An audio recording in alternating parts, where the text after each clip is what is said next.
Welcome to Around Town, featuring what's going on here in the greater Concord area. I'm your host, Patten, and it's a pleasure to welcome you back as we are now saying almost goodbye to the month of April and looking at May as it knocks on our door. And boy, a lot of things are going to happen in May.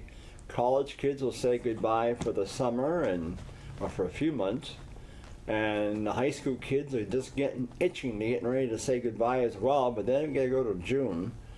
And of course we get patriotic with Armed Forces Day and then Memorial Day. So there's May for you, and Mother's Day starts it off. But anyhow, I'm happy to have Dan Weeks today as my guest. Of course, he's not running for office this time, but we don't know what's in the future for him. But today he's got a big sunshine on his chest, and we don't know if that means the sun's shining for another run for office, or if he's talking about solar community, revisionenergy.com. What's that all about?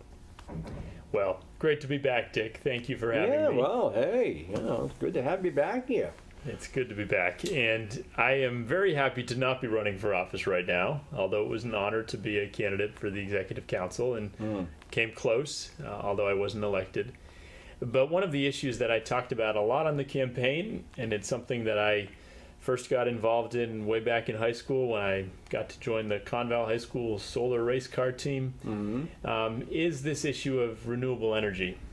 And just to put it in perspective for a moment, as you know, my wife and I got a big promotion last year. We had twins, and that changes your life in a lot of ways. One way that it's been changing my life is it makes me care a lot more about the next 100 years on planet Earth. Not just my lifetime, but my kids' lifetime. Oh, yes. And eventually their kids. And as I was thinking after the election, kind of frustrated about where our country is and where we're going under this administration, and thinking about the many big challenges we face, and there are many of them,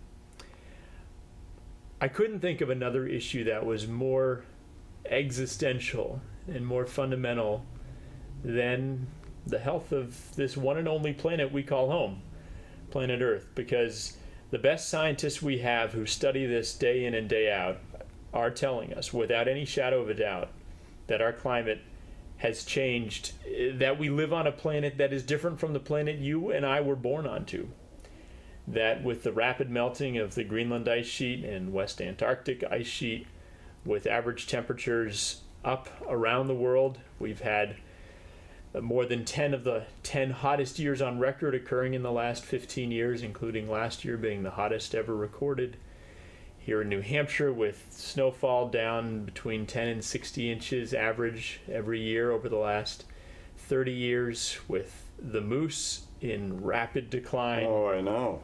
Young moose being killed off by ticks that the winters aren't cold enough to kill off the ticks anymore, so they're killing off the moose. And maple sugaring season, in fact, the maple tree shifting north because this climate is now too warm to support them as it once did. All of these issues are symptoms of a real disease afflicting our planet, which is the rapid, unprecedented rate of warming of our climate, which is the result, according to virtually every credentialed scientist in the world who studies this, which is the result of our untrammeled emissions of CO2 and from the burning of fossil fuels.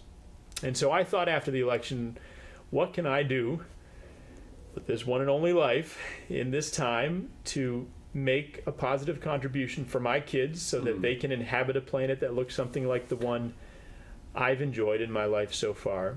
Sure. And as I thought about solutions to this problem, knowing there's not going to be much progress, in fact, the opposite coming out of Washington, but looking for community solutions on the ground here in New Hampshire, I thought of a company that I got to know, that I ran across in the campaign called Revision Energy, which I'm proud to now serve as Director of Market Development for. A company that's a bit of an unusual kind of company. It's a B Corp, a benefit corporation, which means that we've gone through a very arduous process of demonstrating that we're about more than the bottom line. We're about people, about the planet, not just making a profit. and that we're holding ourselves as a B Corp to a much higher standard of transparency and accountability, and that we exist ultimately for a very simple reason, that is to accelerate the transition here in northern New England off of fossil fuels and toward clean, renewable energy, solar being a key component of that. So where are they out of, first off? So Revision has offices right here in Concord and in Brentwood, New Hampshire, as well as in Maine and in the North Shore of Massachusetts. Because I know there was one that was part up here on the Heights with Stobart. Mike, There are a lot of solar companies. He was in the New head of Hampshire. it. Then his partner broke off and started one. You know, there are about 70 solar companies operating in New Hampshire, employing over 1,200 people, if you Really? can believe it. Oh my You know, the president talks about jobs, and of course, adding good middle-class jobs is a top priority. But I'm sorry to say that fossil fuels are not where the jobs are going to be in the future, and that today there are more jobs in solar than in oil, coal, and gas combined. Yep. Over 250,000 people employed in the solar industry. So this is where we're seeing the growth, where there's huge potential, in part because New Hampshire, and I'll bet a lot of viewers don't know this, we don't think of New Hampshire as a particularly warm or sunny place. No. But as a matter of fact, we're on the same latitude as the Mediterranean, which is 30% better sun exposure than the world leader in solar, Germany. Germany's quite a few miles ahead of us in this regard, I'm afraid. They're able to power their entire country on solar and wind when the wind is blowing and the sun is shining. Far ahead of where we are, but that's where we're going to get. And so New Hampshire has a much better solar resource than we think we have. Instead of importing 85% of our fuel as fossil fuels, coal, gas, oil from out of state and abroad, we right here on our roofs, on our fields, we have enough sun.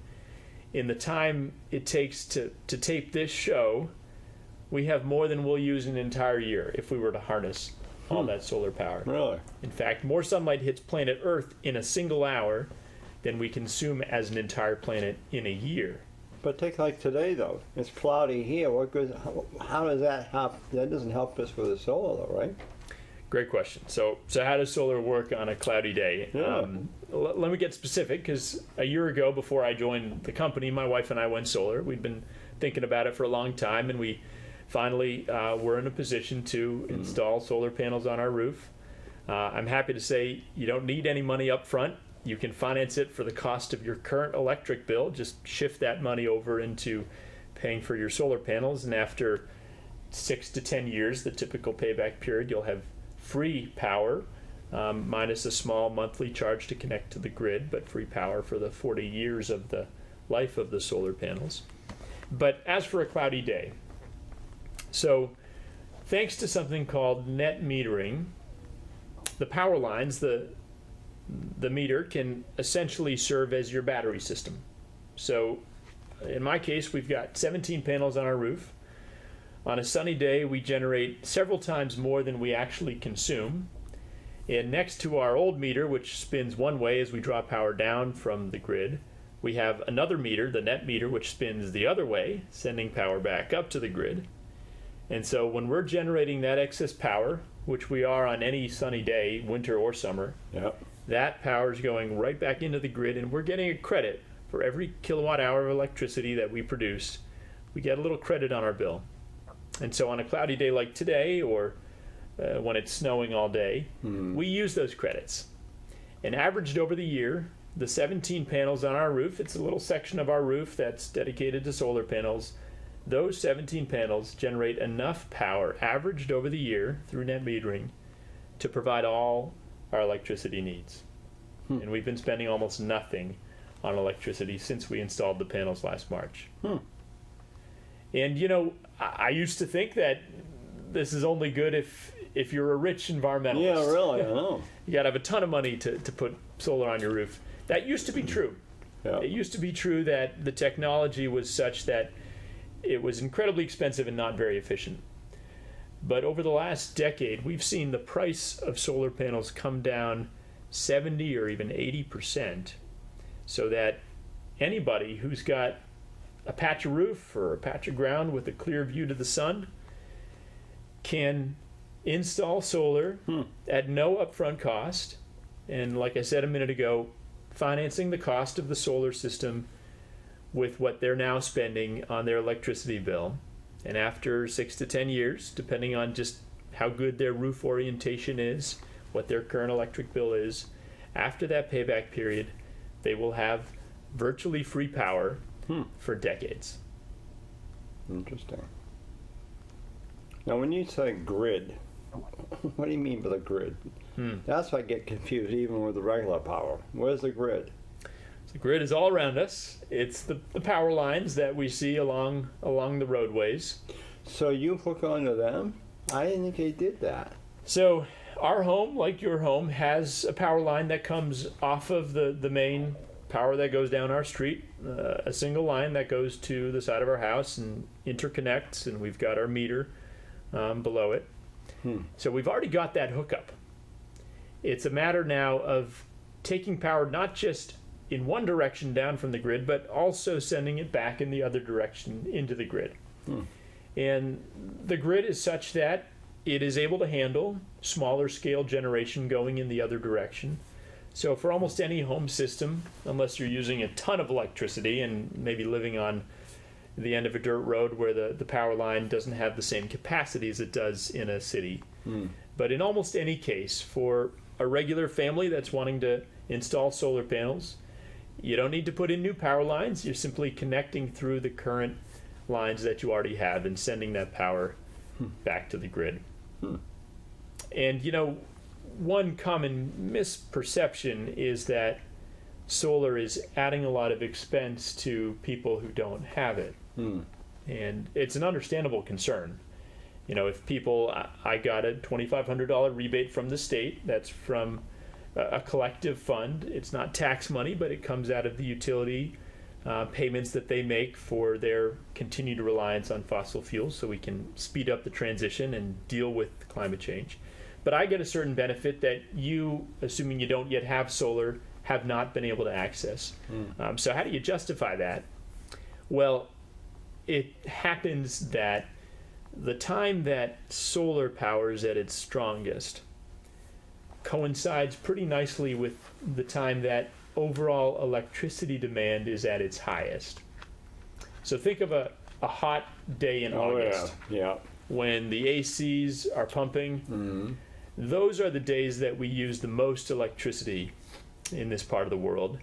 And the challenge for a utility company like Eversource, or here in Concord Unitil, is that they've got to have enough generation capacity, enough power plants generating power, so that there aren't ever any blackouts. They don't want to have to shut the power off for hospitals or homes.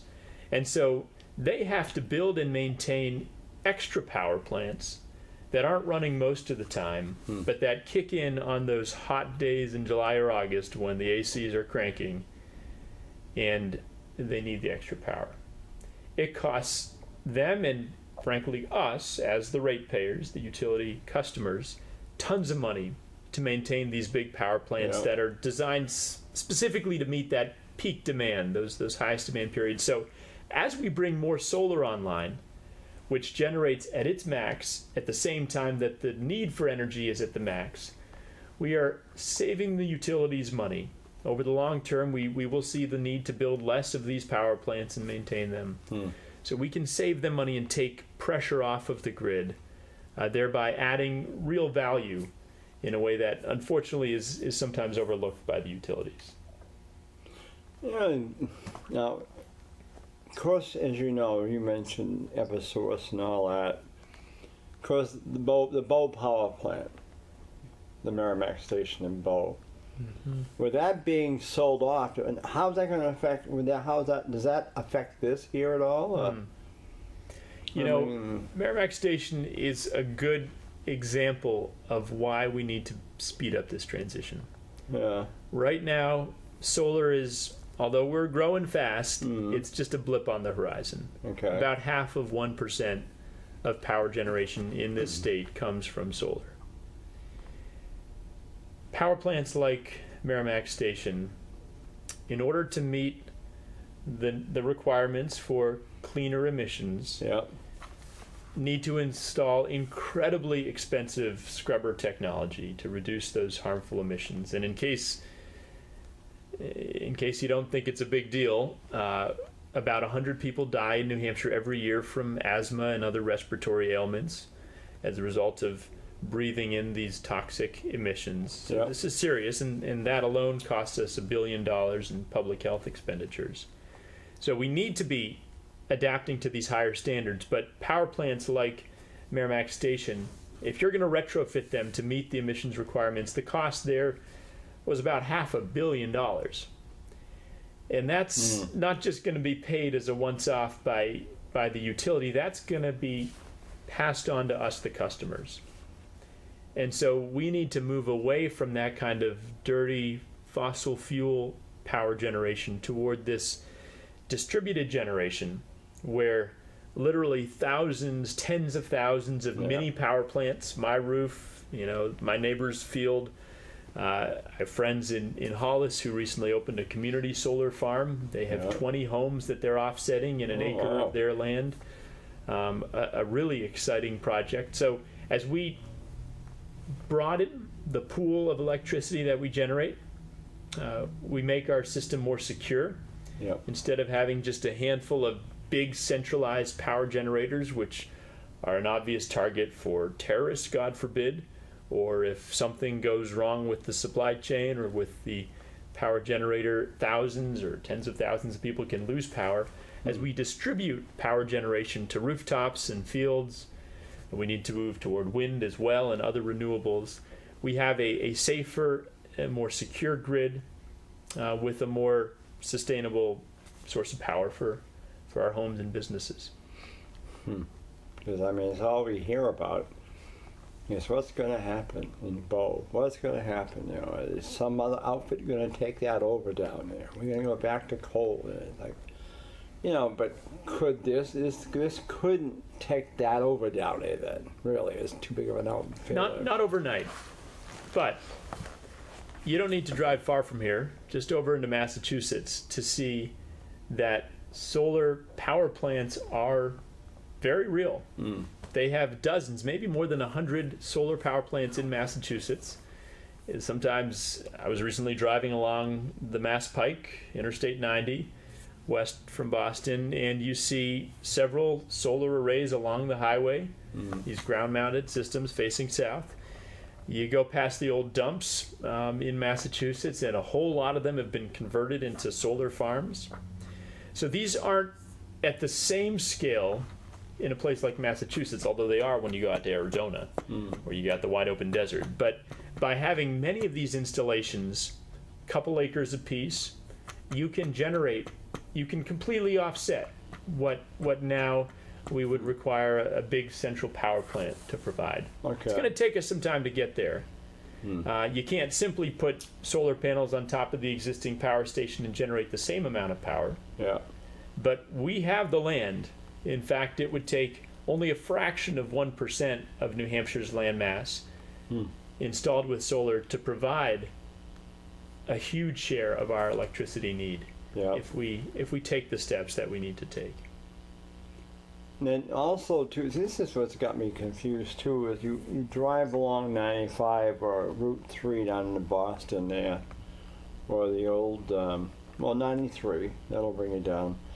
Then you see these big, huge wind things that are going around, these... the turbines. Turbines.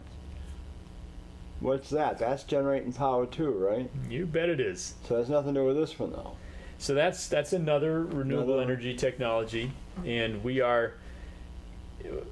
exist as a company, as a B Corp, to see that transition happen from dirty fossil fuels to clean renewable energy. Solar's never going to be the only answer. It's an important part of the puzzle, but wind is too. Small-scale hydro, biomass, which we have a lot of here in New Hampshire in our forests.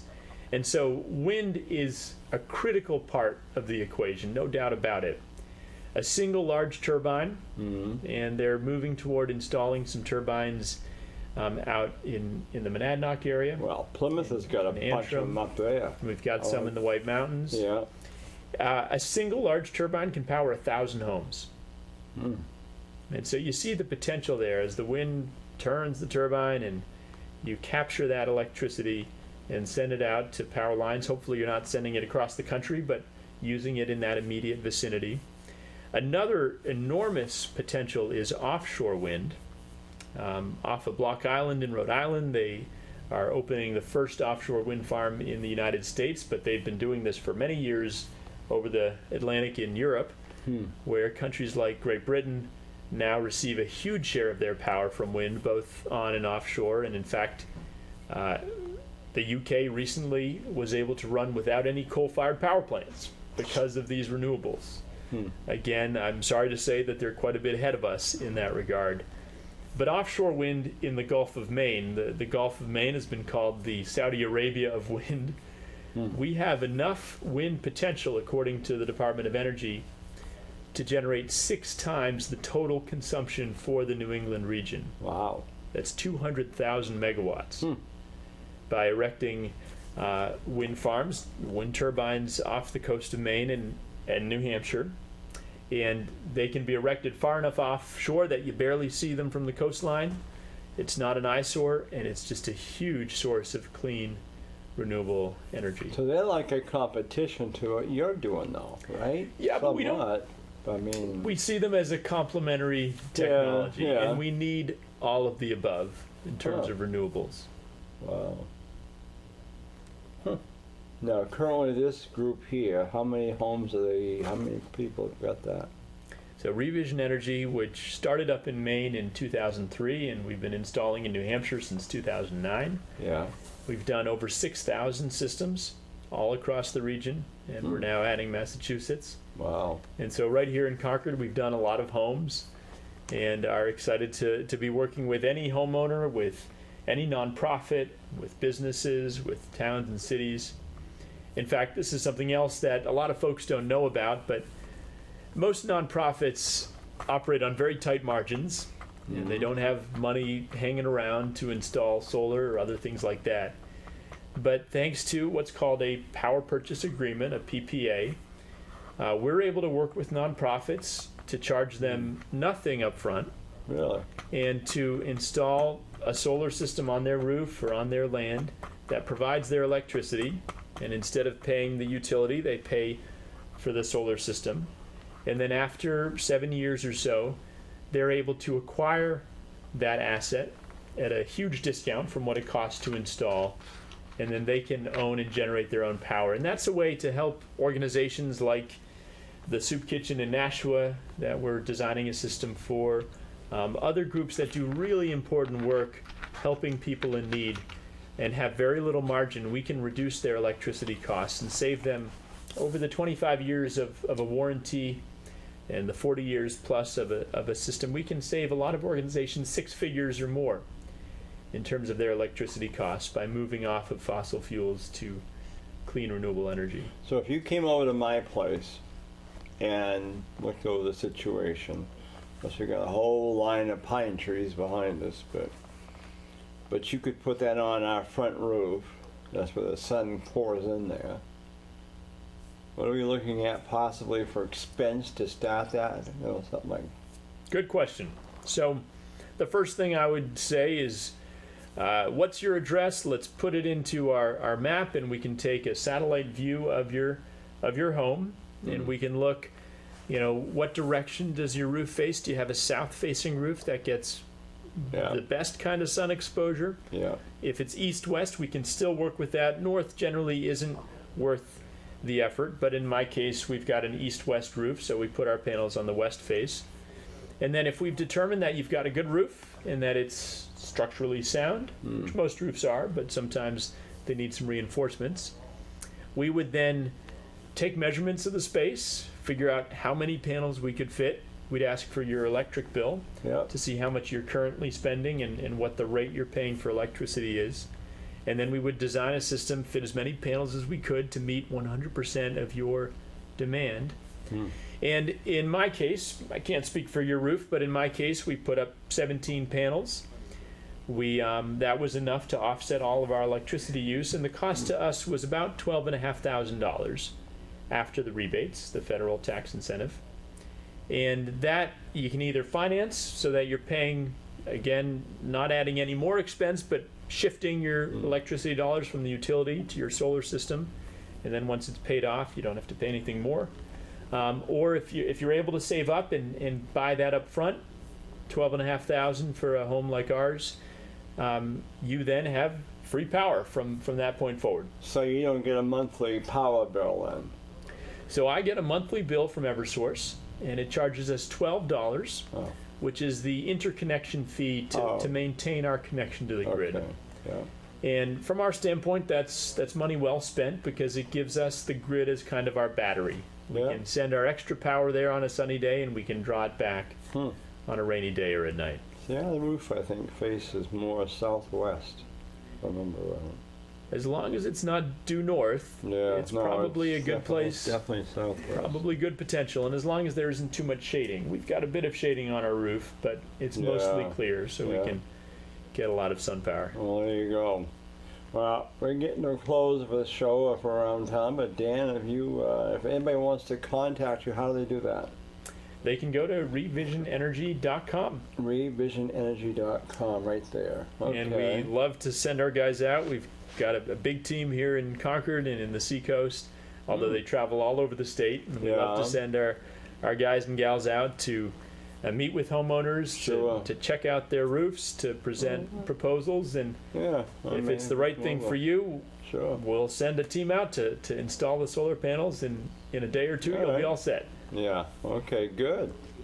All right, well, we've been talking with Dan Weeks, and again, if you have any interest at all, any questions, again, go on the website of revisionenergy.com, and he'll be more than happy to answer them for you. So, and don't forget, you can like us on Facebook at facebook.com/Concord Speaks.